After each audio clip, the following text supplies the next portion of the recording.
نحمده ونصلي على رسوله الكريم اما بعد فاعوذ باللہ من الشیطان الرجیم بسم اللہ الرحمن الرحیم۔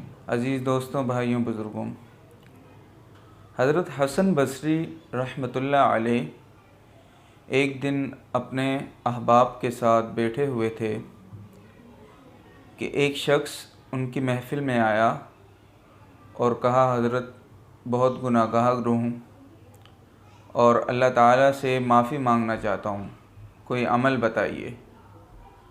تو انہوں نے کہا، جا کر استغفار کرو۔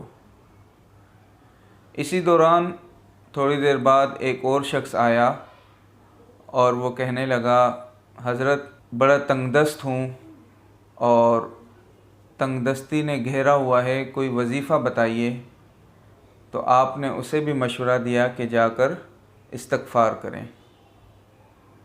تھوڑی دیر گزری، ایک تیسرا شخص آیا اور اس نے کہا، حضرت میری اولاد نہیں ہو رہی، کوئی ایسا عمل بتائیے جس سے میری اولاد ہو جائے۔ تو آپ نے اسے بھی کہا کہ جا کر استغفار کرو۔ پھر کچھ لوگ آئے اور کہنے لگے، اے اللہ کے ولی، ہمارے علاقے میں بارش نہیں ہو رہی، آپ اللہ سے دعا کریں کہ اللہ تعالیٰ بارش برسا دے، یا کوئی ایسا عمل بتائیے کہ جس سے بارش ہو جائے۔ تو آپ نے ان کو بھی کہا کہ جا کر استغفار کریں۔ پھر کچھ عرصہ گزرا، مریدین حیران تھے کہ حضرت ہر ایک بندے کو ایک ہی وظیفہ بتا رہے ہیں۔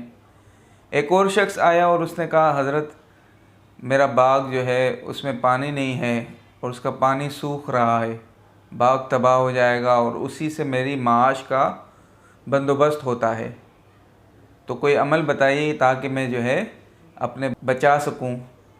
تو آپ نے اسے بھی کہا کہ استغفار کریں۔ اب مریدین وہ حضرت کے در پہ ہو گئے، کہنے لگے، حضرت آپ کے ہاتھ میں تو کوئی عجیب ہی فارمولہ آ گیا ہے کہ جو بھی آ کر کوئی بھی مسئلہ آپ سے پوچھتا ہے تو آپ اسے کہتے ہیں استغفار کرو۔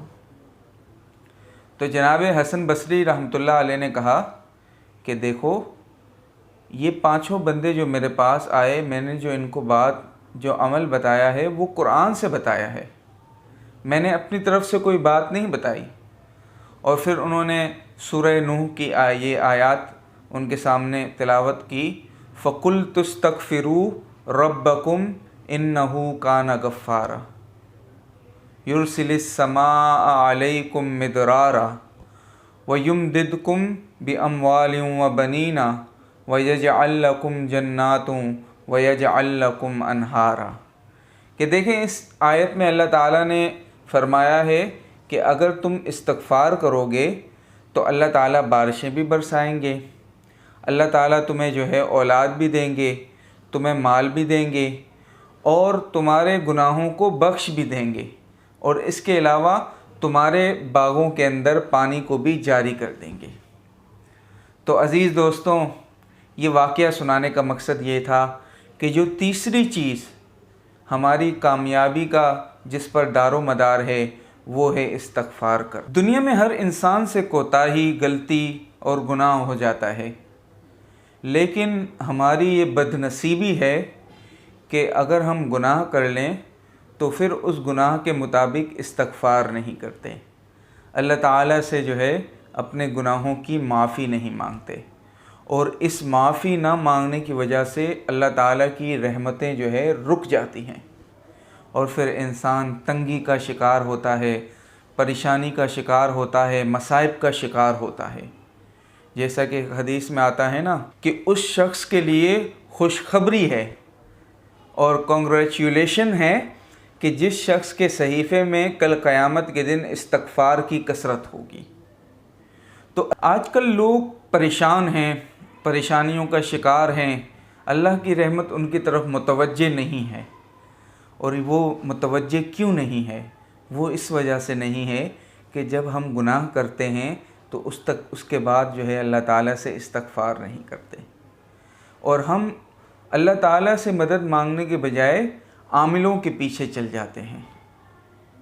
یعنی ان لوگوں کے پیچھے چلے جاتے ہیں جو نہ صرف ہمارا پیسہ ہڑپ کر جاتے ہیں بلکہ وہ ہمارا ایمان بھی جو ہے ہم سے چھین کر لے جاتے ہیں۔ اور یہ تو پیشہ ور لوگ ہوتے ہیں، آپ ان کے پاس کوئی تکلیف لے کر جائیں، پریشان ہو کر جائیں تو فوراً سنجیدگی کے ساتھ آپ کی طرف دیکھیں گے، کہیں گے میں نے حساب کتاب لگایا ہے، آپ کا بڑی سخت بندش ہے، آپ کے رزق کو کسی نے باندھ دیا ہے۔ اللہ عزیز دوستو، ہم نے تو سمجھے کہ ان کو ایک چھوٹا سا خدا بنا لیا۔ خدا کے علاوہ رزق کون باندھ سکتا ہے؟ وَمَا مِن دَابَّةٍ فِي الْأَرْضِ إِلَّا عَلَى اللَّهِ رِزْقُهَا، جبکہ قرآن میں اللہ تعالیٰ فرماتے ہیں کہ زمین پر چلنے والے ہر چوپائے کا کہ رزق کا ذمہ دار اللہ تعالیٰ ہے، اور ہم نے ان عاملین کو اپنے رزق کا باندھنے والا سمجھ لیا ہے کہ کوئی شیطان آ کر ہمارا رزق باندھ دے گا۔ بیٹیوں کی شادی نہ ہونا، بیماری آ جانا، کاروبار نہ چلنا، کوئی تکلیف، کاروباری پیسے گم ہو جانا، ملازمت کا نہ ملنا، کوئی ایسی تکلیف اور بیماری کا آ گھیرنا جس سے ہر وقت جو ہے درد اور مصیبت موجود ہو، یہ تمام اس وجہ سے آتے ہیں کہ ہم اللہ تعالیٰ کے در کی طرف جھکنا چھوڑ دیتے ہیں۔ اور قرآن میں اللہ تعالیٰ نے کیا فرمایا ہے سورہ انفال کے اندر کہ میرے نبی، ہم ان کو عذاب اس وجہ سے نہیں دے رہے کہ آپ ان میں ہیں، اور ہم اس وجہ سے بھی ان کو عذاب نہیں دے رہے کہ یہ جو ہے استغفار کرتے ہیں، اور جو بندہ استغفار کرے تو پھر اللہ تعالیٰ اس سے جو ہے خوش ہوتے ہیں۔ اور ہم انتظار کیوں کریں کسی غلطی کا، کسی کوتاہی کا اور کسی گناہ کا؟ بلکہ ہمیں تو چاہیے کہ بغیر کسی کوتاہی، بغیر کسی غلطی اور بغیر کسی گناہ کے اللہ تعالیٰ کے سامنے جا کر استغفار کریں۔ اور میرے بھائیوں، خدا کی قسم، اگر آج ہم صحیح طور پر، صحیح طریقے سے رب تعالیٰ کے سامنے جھک کر استغفار شروع کر دیں، خدا کی قسم آپ کو کسی عامل کی ضرورت نہیں پڑے گی، آپ کو کسی پیشہ ور دھوکے باز انسان کی ضرورت نہیں پڑے گی کہ جو آ کر آپ کے ایمان پر اور آپ کے پیسوں پر ڈاکہ ڈالے۔ یہ ہماری بدنصیبی ہے کہ ہم نے رب کا راستہ چھوڑ کر دوسروں کے اور فریبیوں کے راستے پر چلنا شروع کر دیا۔ اور آپ کو تو چاہیے کہ بغیر کسی گناہ کے استغفار کریں۔ مردوں کو چاہیے کہ روز تسبیح آپ معمول بنا رہے، استغفر اللہ ربی من کل ذنب واتوب الیہ، ہر نماز کے بعد ہو سکے، ورنہ کم از کم صبح شام آپ 100 مرتبہ یہ پڑھیں، پھر آپ اپنے معاملات دیکھیں۔ آپ دیکھیں کہ رزق کس طرح چل کر آپ کے پاس آتا ہے، آپ دیکھیں گے کہ بیماریاں کس طرح آپ سے دور بھاگتی ہیں، آپ دیکھیں گے کہ آپ کے گھر کے اندر کس طرح اللہ کی رحمت نظر آتی ہے، کس طرح آپس میں محبت بڑھتی ہے، کس طرح لوگ آپ کی طرف متوجہ ہوتے ہیں، اور بیماریوں سے کس طرح آپ کو نجات ملتی ہے۔ لیکن ہم نے کیا کیا کہ ہم نے اللہ کے راستے کو چھوڑ کر دوسروں کے راستے پر جانا شروع کر دیا۔ اگر کوئی بیٹا جو ہے ماں کے پاس جائے یا باپ کے پاس جائے، اس نے غلطی نہ کی ہو، پھر بھی کہے کہ ابو یا امی مجھے معاف کر دیں، تو اس کے ماں باپ کتنے خوش ہوں گے کہ دیکھو ہمارا بیٹا ابھی اس نے کوئی غلطی نہیں کی، کوئی کوتاہی نہیں کی، لیکن یہ پھر بھی جو ہے ہم سے آ کے معافی مانگ رہا ہے۔ تو اس طرح اگر ہم اللہ کے سامنے جائیں گے، اس کے سامنے گڑ گڑائیں گے اور اپنے اندر استغفار کی صفت پیدا کر لیں گے تو اللہ تعالیٰ کتنا خوش ہوگا۔ اور یہ کامیابی کا سب سے بڑا نسخہ ہے۔